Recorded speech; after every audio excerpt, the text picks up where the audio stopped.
Mallory, host of the Connecticut Weather Channel. And I'm Annika, co-host. Today, we're going to be taking a look into our Winter Wonderland College Edition, featuring the University of Connecticut. We are looking at how UConn experiences winter storms, how these storms affect student life and safety, and how campus design sometimes make these storms even worse. Let's jump into the forecast. In Connecticut, winter storms come in many forms. Most winter precipitation starts as snow because the upper atmosphere is cold enough to form ice crystals. These ice crystals stick together and fall to the ground. When the temperature stays below 32 degrees Fahrenheit, those snowflakes are able to make it all the way down to the ground without melting. Winter storms can be light or strong. We see snow flurries, which are small, short-lasting snowfalls. We see snow showers, which fall at different intensities and can pile up. We also get blowing snow, where wind picks up loose snow and reduces visibility. When winds over 35 miles per hour combine with heavy snow, we get what's called a blizzard. We also experience freezing rain, which is one of the most dangerous winter types. It falls like normal rain but freezes instantly when it hits the ground, covering surfaces in an ice sheet. And then there are nor'easters. These big storms form along the East Coast and can bring strong winds, snow, rain, and coastal flooding. Nor'easters are often harsher than normal snowstorms because the cold northern air meets coastal winds. Connecticut's climate makes these storms common. We have cold continental winters, especially inland. Average January temperatures range from -3 degrees Celsius to around 0, and parts of the state can drop much lower during these severe cold spells. So yes, it's beautiful here in the winter, but it also can be very intense. And here we have the average annual snowfall totals in Connecticut. Have you ever walked to class and thought, why does it feel colder here than everywhere else? Well, it's not just in your head. Sometimes UConn really does feel like the Arctic. One reason is the polar vortex. It is a large spinning pool of low pressure and cold air over the poles. It exists all the time, especially in the winter. When it is strong, cold air stays trapped near the poles. But when it weakens, that cold air spills south toward places like Connecticut, causing sudden freezes, strong winds, and heavy snow. But that's only half the story. UConn's architecture can act like a winter wind tunnel. Tall buildings push wind downward, and narrow walkways force wind between structures, making it blow faster. Long, straight paths like Fairfield Way become wind tunnels.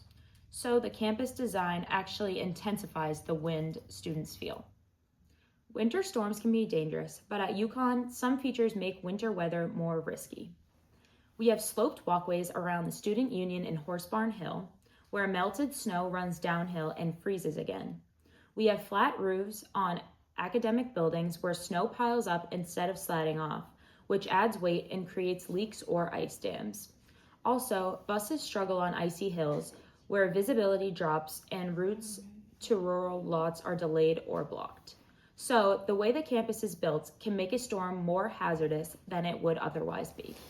Husky Village might look cozy on a fall afternoon, but in winter it turns into a hillside obstacle course. It sits on a steep slope, like the one right behind me. When snow melts and flows downhill, it refreezes, creating ice sheets. Cars lose traction and students slip. Poor drainage sends water pooling at the entrances, which freezes overnight and turns into a black ice. Gutters overflow or freeze and create icy and slippery patches. As you can see here, Husky Village is on a pretty steep hill. The bus stop is on that same hill, as you can see behind me, which means snow and ice build up where students stand, and sometimes students are forced to step into the road just to reach the bus. Snowplows push snow to the sides, narrowing paths so much that people walk in the road. The building also channels strong winds directly through walkways, making the wind chill painful and blowing snow right back into the cleared paths.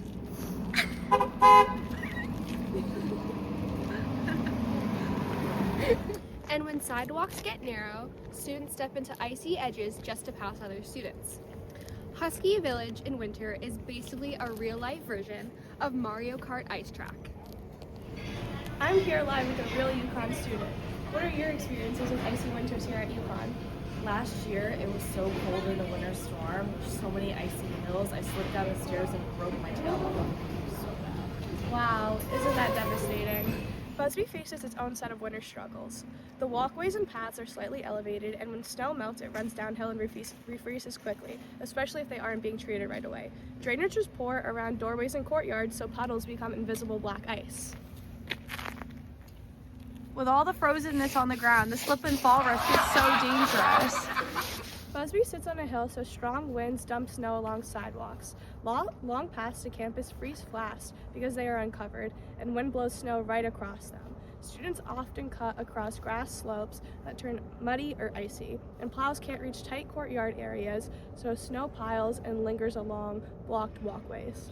Because there are only a few entrances, students crowd around in one area, tracking snow inside and increasing slips and falls. So while Husky Village is a slippery hill challenge, Busby is a windy maze. Both housing areas have winter danger, but for different reasons. Husky Village has steeper slopes and more severe drainage issues, while Busby has more wind exposure and icy courtyards. Husky Village pushes students into the road because walkways narrow, while Busby forces people onto icy slopes or crowded paths.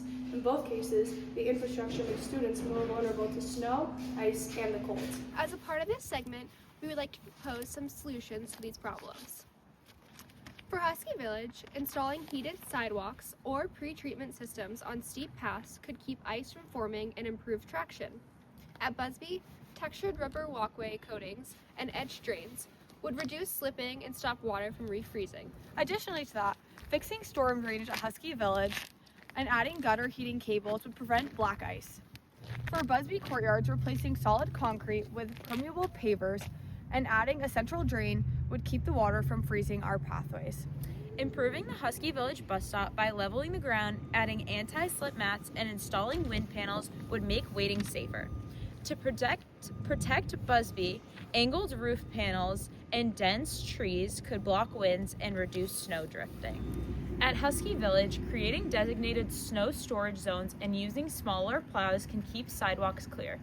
And at Busby, building a dedicated winter walking route with wider paths, markers, anti-slip surfaces, rope guides, and motion lighting would make getting to campus safe. Now that we've taken you on a tour around UConn's campus to show you all of the winter obstacles, we now know that Connecticut winters bring snowstorms, freezing rain, nor'easters, and polar vortex cold. UConn's location, its elevation, rural landscape, open terrain, and building layout make storms worse, especially in housing areas like Husky Village and Busby. We also found solutions through better drainage, heated and textured walkways, and safer bus stop options, wind barriers, and planned walking routes. UConn can now protect their students and prevent winter hazards. This has been Connecticut's Weather Channel. Stay warm, stay safe, and remember, at UConn, it's a great day to be a Husky, even if the sidewalks are trying to take you down.